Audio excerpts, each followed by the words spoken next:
Halo, assalamualaikum. Welcome back. Ketemu lagi di channel ini tentunya bersama Ibu. Baik, kali ini kita akan bahas materi tentang kegiatan ekonomi. Tapi sebelum kita mulai materinya, jangan lupa untuk subscribe dulu channel ini ya, supaya kamu gak ketinggalan materi-materi selanjutnya. Yuk, langsung aja kita mulai. Coba kamu perhatikan gambar-gambar berikut. Seorang pedagang sayuran, ibu memasak di dapur, dan kakak belanja di warung. Ketiga gambar tersebut menunjukkan kegiatan ekonomi yang dilakukan oleh manusia. Ya, kegiatan manusia dalam memenuhi kebutuhan hidupnya disebut sebagai kegiatan ekonomi. Kegiatan ekonomi dibagi menjadi tiga, yaitu produksi, distribusi, dan konsumsi. Yuk kita bahas yang pertama, yaitu kegiatan produksi.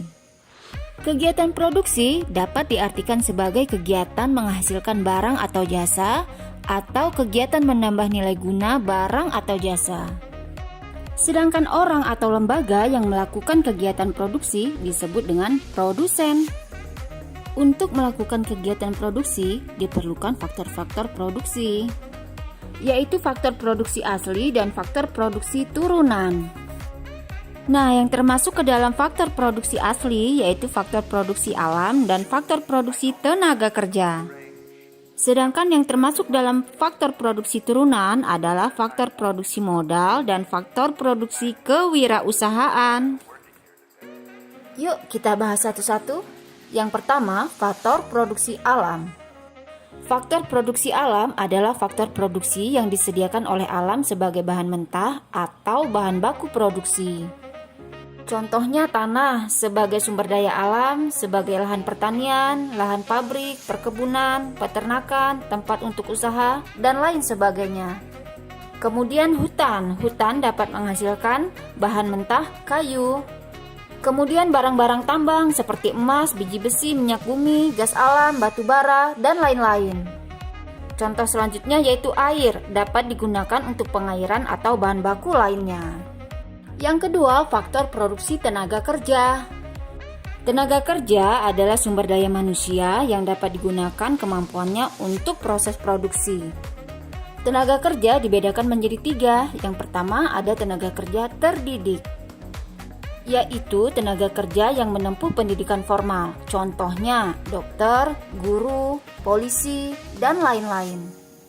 Kemudian yang kedua yaitu tenaga kerja terlatih, yaitu tenaga kerja yang memiliki keterampilan yang terlatih seperti montir, sopir, penjahit, dan lain-lain. Dan yang ketiga yaitu tenaga kerja tidak terdidik dan tidak terlatih, yaitu tenaga kerja yang tidak mempunyai keterampilan maupun pendidikan. Contohnya tukang sapu, tukang sampah, kuli bangunan, tukang rongsok, dan lain-lain. Selanjutnya faktor produksi modal. Modal tidak hanya berupa uang, tetapi bisa juga berupa barang. Contohnya gedung, mesin, bahan mentah, atau bahan baku yang digunakan dalam proses produksi. Faktor yang terakhir yaitu faktor kewirausahaan. Kewirausahaan adalah kemampuan seseorang atau beberapa orang untuk menyatukan semua faktor produksi agar dapat menghasilkan barang tertentu. Faktor ini merupakan kemampuan menjalankan suatu perusahaan sehingga perusahaan tersebut dapat berjalan secara efisien dan menguntungkan. Oke, yang selanjutnya yaitu kegiatan distribusi. Distribusi adalah kegiatan untuk menyalurkan barang atau jasa dari produsen kepada konsumen. Sedangkan orang atau lembaga yang melaksanakan kegiatan distribusi disebut sebagai distributor.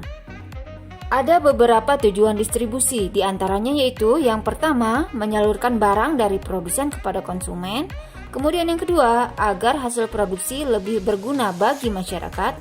Yang ketiga, kebutuhan masyarakat akan barang dan jasa terpenuhi. Dan yang keempat, agar kontinuitas produksi terjamin. Terdapat tiga jenis distribusi.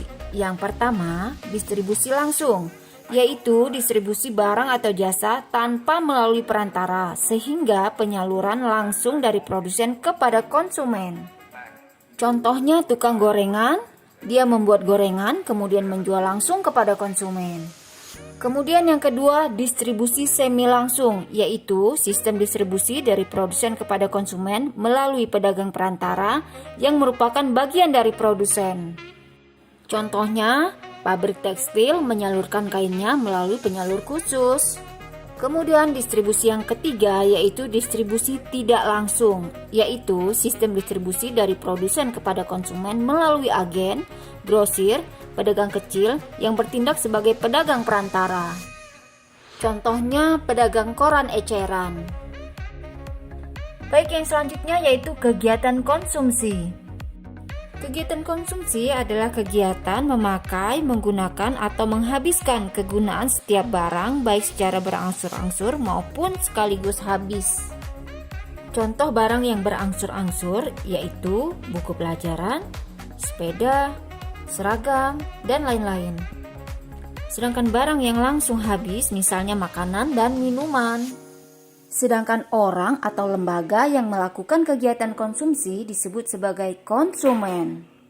Di dalam ilmu ekonomi, pelaku konsumsi dapat dikelompokkan menjadi 3. Yang pertama, rumah tangga keluarga. Kemudian yang kedua, rumah tangga perusahaan.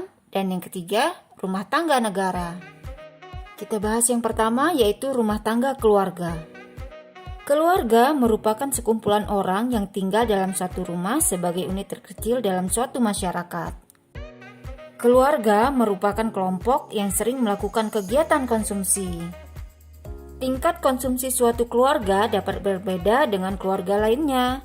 Perbedaan ini dipengaruhi faktor pendapatan, jumlah anggota keluarga, gaya hidup, latar belakang pendidikan, atau lingkungan tempat tinggal.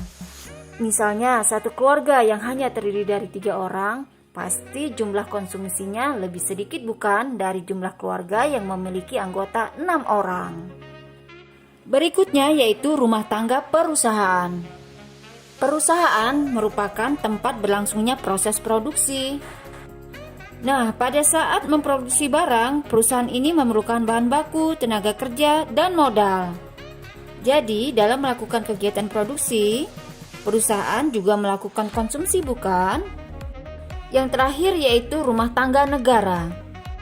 Sama seperti perusahaan, negara juga bertindak sebagai produsen sekaligus sebagai konsumen.